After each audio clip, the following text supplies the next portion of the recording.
ngaki na zongisona na image ya réussi batika Ris Matadien tant ba komi wana producteur a lobby avant le beta fo artiste El Ras azala ne artiste El Ras azwaka avion yemoko na mbongo na ye babarisela ta différente ndenga koma na réussi ndendu le beta matilelo to appelle seul orchestre to beta un mois to mati deux avions to beti Tanzanie to beti Kenya et ça les mate ba orchestre na aller na retour sans impact na ndengeni mais qui chasse au kibinote qui ça yonde peut-être chomwe beba qui okomando kota YouTube génération yango na obi ke featuring na defao et yo kanate to ebite defao mutamela historisme mutamela defao te wana soko comprendre donc et lokho pena ngana expliquer ba fanatique la bonne musique artiste El Ras azo sala baba oba ye azolo na nguba te azolo na baoba po nguba lobi eboti nango vela biso le roi de la forêt na lo alors rende musicien le roi de la forêt ah moni do news for news donc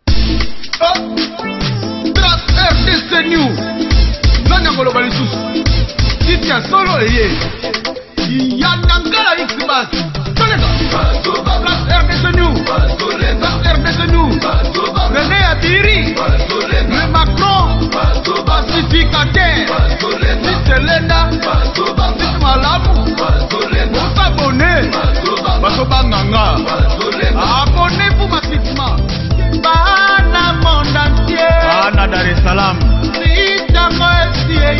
Bana Guinée Grâce RDC News Bana Poto Information à source sans parti pris Abonné Moutoua qui m'attend René Adiri Basobanganga Le défenseur de la presse Grâce RDC News Bassi Balala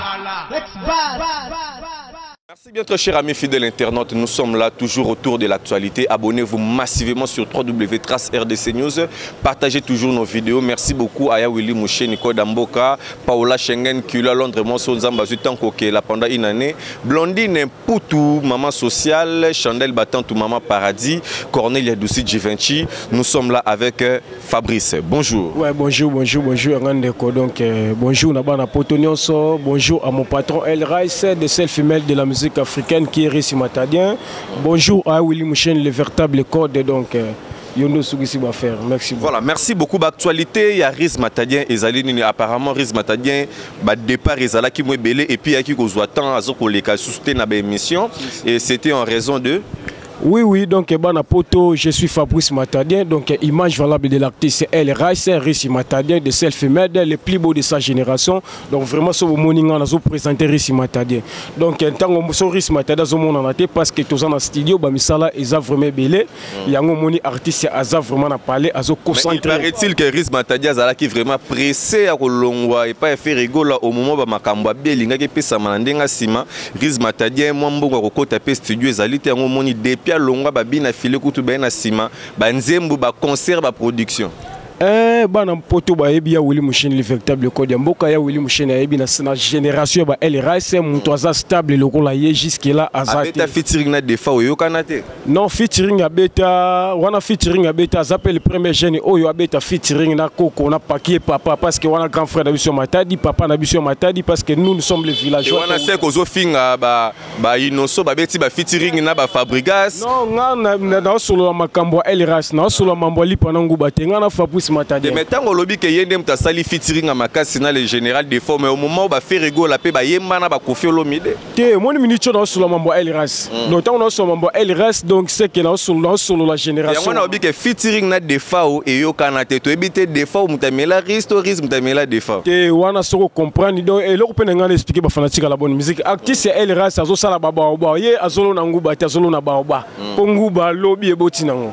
Mais ba eboti nango ko vandi yo ka barumba El Ras on comprendre que mukolo azoyemba on comprendre o tsholo ba makambu ke no depuis le ngambonga osala studio zatete place wana tozalaka ata papier mouchoir tozwate maramu na zoloba bato ba mai kamba ba yebi yango ba champion la reconnaissance faire rigola mutamati c'est ici te to solo la marambuti yo zo mona ka matisa ici est-ce que yebi que concert ici wana ba tika Ris Matadien Est-ce que yo yebi yango? Ongana solo ngana ngati Riz Matadi atikala ki avoutima familial. Riz Matadi atikala champion wa tebi makambo. Riz Matadi atikala na kimutema mabe. Mais yi était qui azana makambu azana beauté. Tu sais pourquoi batika Riz Matadi? Ye sera telemi aliaka na leader na présence. Ah mutu balongoli Matadi. Mokila yebi ngana solo. Champion wa tayebi. Matadi mutu longola vient na biso le roi de la forêt. Est-ce que yebi yango te?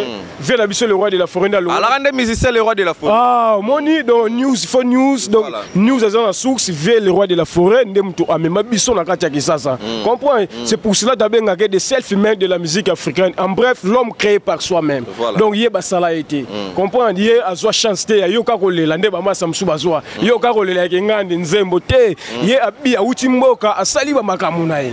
Lelo yango moni comprendre que non ba mettre tout ya boulevard a onde to vandi na bango to ba bi que Fabrice Matadi image valable Riz Matadi. Voilà. Donc merci beaucoup. À retenir c'est quoi? Dans ngaki zong sona na image réussi ba tika Riz Matadi tant ba komi wana producteur a lobby avant nous les bêta faut artiste El Ras azala ne artiste El Ras azwa ka avion ye moko na mbongo na ye ba barisela ta différente ndenga comment la réussi ndendu les bêta matilelo to appelle seul orchestre to bêta un mois to mati deux avions to bêti Tanzanie to bêti Kenya vous comprenez donc ne ozo sona Fabrice Matadi porte parole donc au peut azana makambo Tanzanie na Kenya wana Riz Matadi azo kende beni bungsa caméra s'il vous plaît.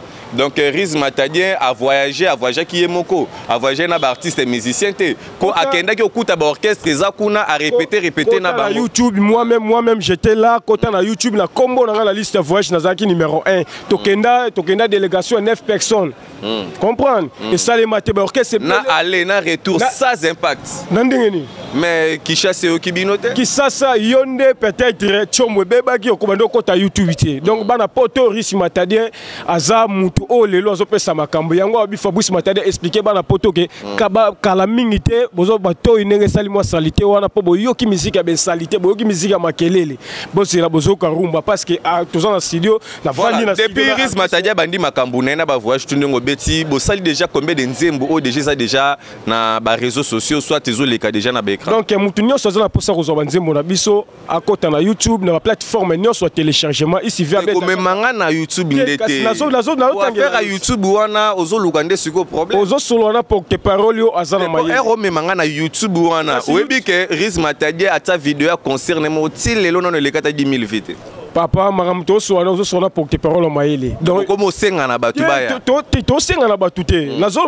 ba ba s'abonner ba komona banzembo na biso vraiment zawana depuis to banda paradoxe tango artiste ya longwe kaka kuna ke Dubai sali paradoxe style lelo to za ba remix ya Afrika moja oto yemina na kona kobe donc ele ki Diamond Massa Diamond na ndenge ya Tanzanie to zala gida epe na PC bambota sans passer donc to za vraiment wana banzembo zebele mais ba s'abonner kaka na El Ras officiel ba komona biloko nyonso c'est El Ras Salaka. Voilà, merci beaucoup. Ba programme et mouvement Ezalinde. Non, ba programme et mouvement Ezakaka artiste Riz Matadi qui est le plus beau de sa génération. Tout ça bon on a studio, tout ça préparé à le premier album depuis à Longwa et pas venu sur les rois de la forêt, depuis à l'Ekapé Kuna et pas ba voisin, vraiment depuis à Bandi Makambo na premier album na biso yango soko lingi ba yemba yo ba boaka yo obenganga Fabrice Matadi image valable na plus de 143 ya William Chen Code Mboka 89 86 99 573. Mais à ce qui concerne les séances répétitives, tokuta na bongo na bon marché. Donc ça dit na bon marché pour te déconfiner bon marché, ba comprendre qui Jomo ando répétaka wana ndo tsara ba makelele mais depuis to kota wana to vendissage, ba kuta biso na sur avenue Progrès na espace les Parisiens chaque mardi na jeudi vraiment artiste El Ras à répétaka wana. Voilà, merci beaucoup à toi Aimé de Letine et les colonisateurs de tous les Congolais vivant en Angleterre. Merci à toi Béni à la réalisation derrière la caméra, Béni Balikambi. Merci beaucoup à celui qu'on appelle Maman Nangai, Maman Mimi Moujeka, Maman na Chris Kalanda, sans oublier Maman Nangai Jeannette Bonjale, Pembe na Pembe, salutations rapidement. Ouais, Vanessa Ikote, Pembe na Pembe, il y a Willy Mouchen, le véritable code, mon patron El Ras, Nanunzongo, moi na Londres, Nanunzongo, Bachimi, Zango, Yango, Tindela Gingate, Zebele, Nanunzongo, merci vraiment Nanunzongo depuis Londres. Donc, Nabo Sanité, Adonis et Mayolos, il faut boire à Raye, orphelin riche, Adonis et Mayolos.